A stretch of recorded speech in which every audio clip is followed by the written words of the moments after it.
I never trusted phones that ring in empty rooms. They don't sound like a call. They sound like a demand. The first time I saw the black rotary phone, it was in my grandfather's basement. It felt heavy, solid, important. There were no wires.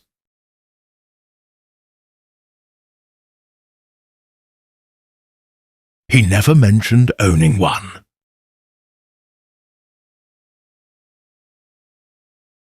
I carried it upstairs without thinking. That night I placed it beside my bed.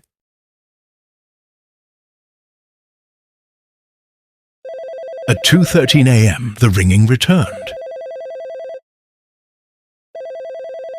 I stared at it, waiting for it to stop.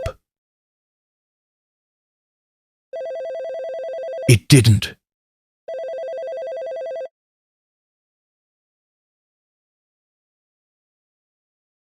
I answered.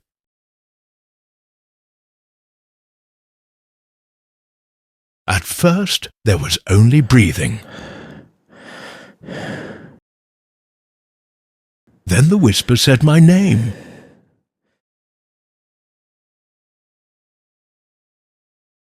Thank you for finding me.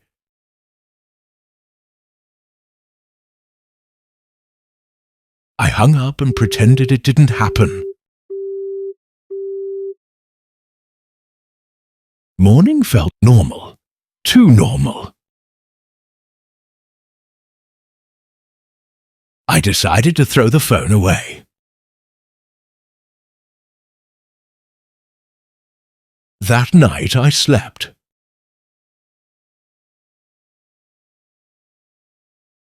At 2:13 a.m. the ringing returned. The phone was back.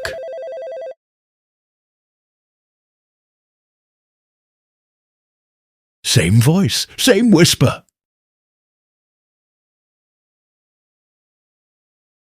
I hate being alone.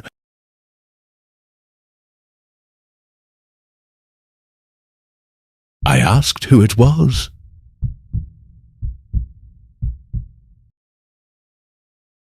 The voice said, "Someone the house forgot."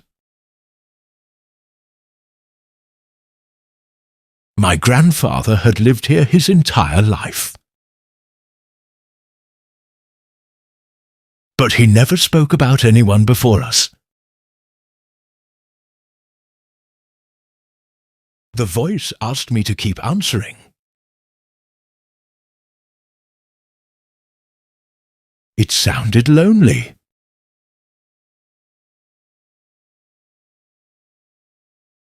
And I agreed.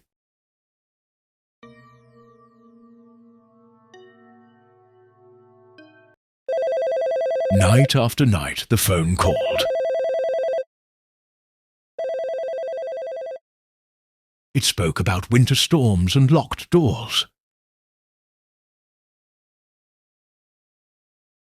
It spoke about people who came here and never left. I asked where it was calling from.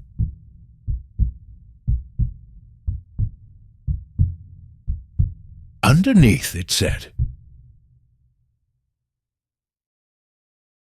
I thought it meant the basement.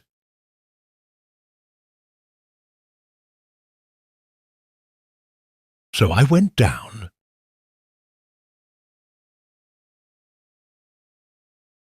The air felt wrong. The phone rang upstairs.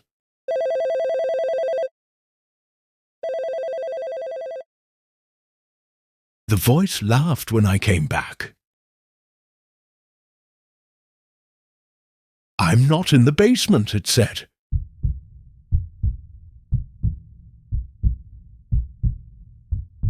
"I'm under the house."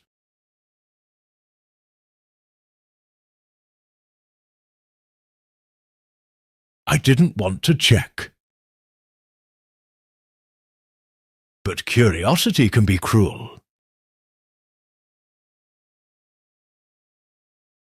There were old bottles, rusted nails, broken toys,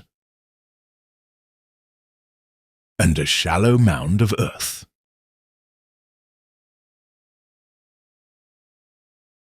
I felt watched. The phone rang from my pocket.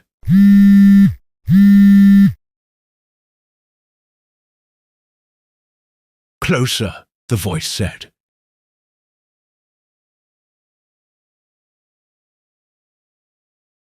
I knelt. The whisper sounded pleased.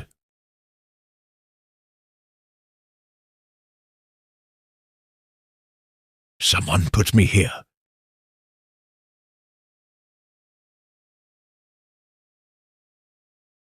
I asked who.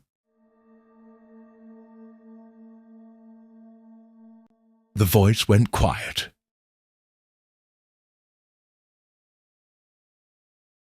Then I heard breathing.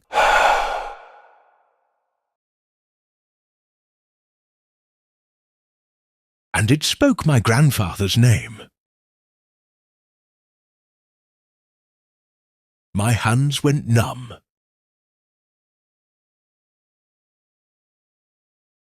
The phone said, "He promised he'd come back."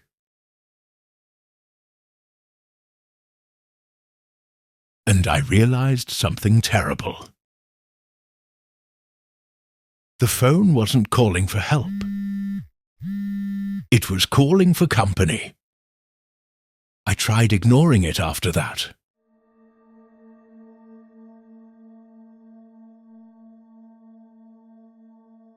The ringing followed me around the house. Sometimes it rang from inside the walls. Sometimes from inside my pillow.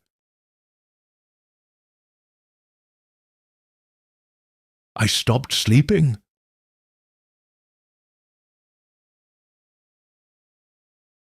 People stopped calling me.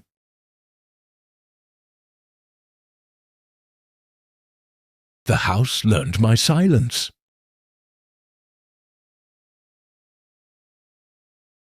At 2:13 a.m., the voice sounded closer.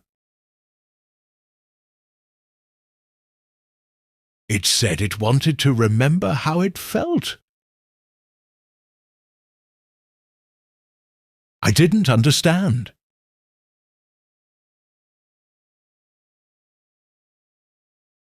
The phone rang without ringing.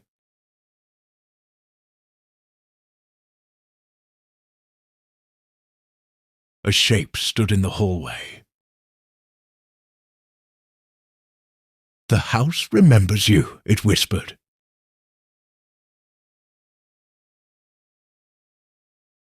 I backed away.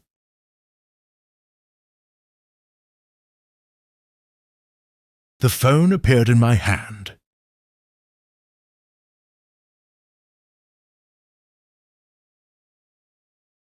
I dropped it. It didn't break. The voice sounded annoyed.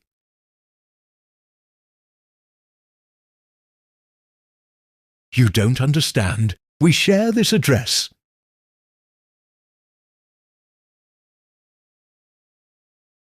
I asked what it wanted from me.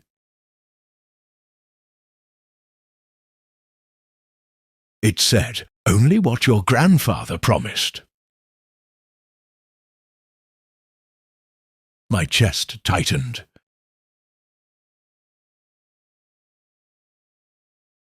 The voice now sounded like someone standing behind me. I turned around.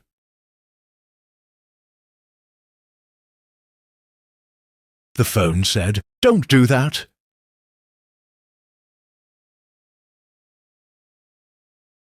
The air tasted like dirt.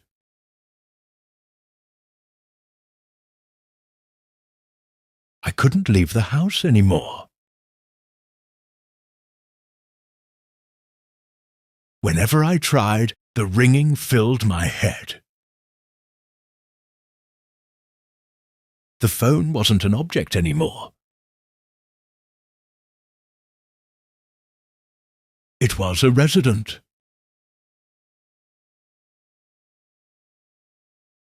I found the truth in the attic.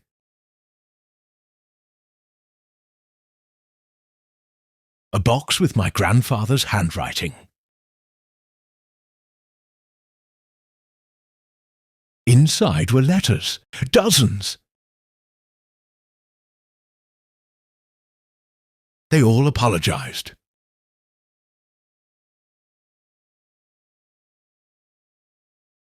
One letter mentioned the man beneath.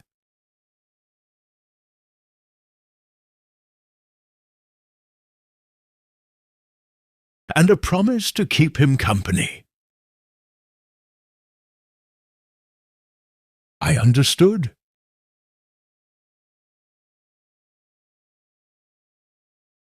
The phone rang.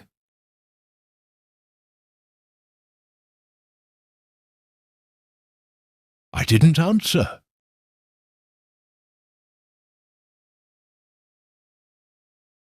The house began to creak like something waking up.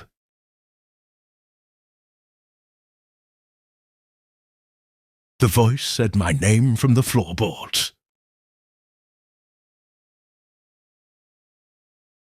Then from the walls.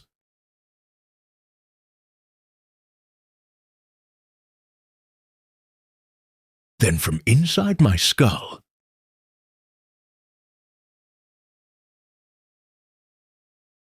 You live here now, it said.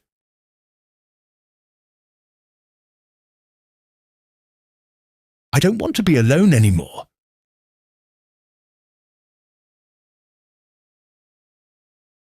I went back to the crawl space.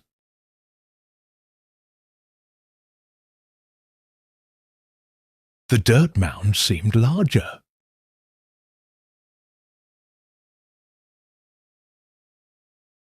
The phone rang in my hand again. I asked what would happen if I refused.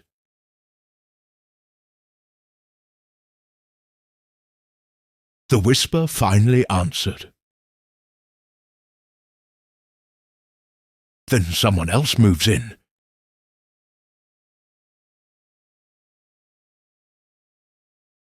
And they'll learn to answer.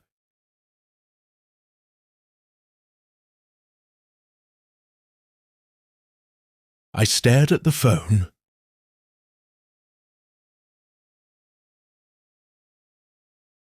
I thought of the next person, the next voice.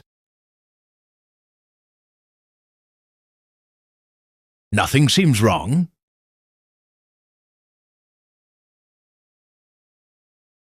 People pass this house every day. They never hear the phone.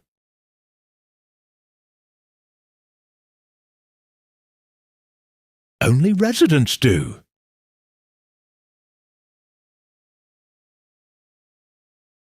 At 2:13 a.m., I finally answered.